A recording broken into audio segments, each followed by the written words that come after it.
You sit down a person, you see a trend, you see a pattern, you see a habit. There's so many things you need to be self-aware of. We go in and say, what can we do for you? How can we help you? Where are you struggling? To me, you have to be aware of people feel put on the spot. When you have a discussion with someone when they're not doing what they're supposed to do, they may have excuses. They may tend to be defensive. How do you create that openness within the conversation so people are even comfortable sharing and brainstorming with you what the actual challenges really may be? It takes a while to build that level of trust and equity with that person. You're not going to have a conversation like that with someone that you haven't had time to build a rapport with. We all want to be good at what we do.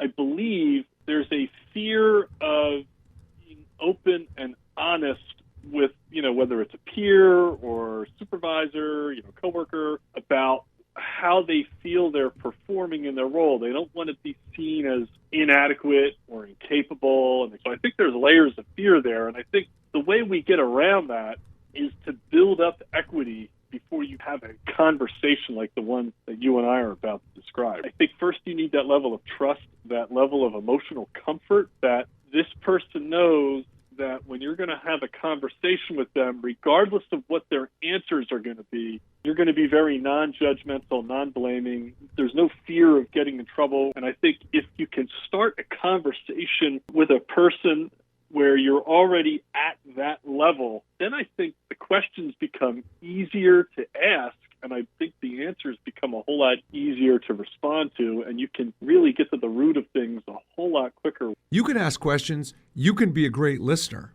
but the real challenge is, how do you get someone to acknowledge their fear of not wanting to disappoint you?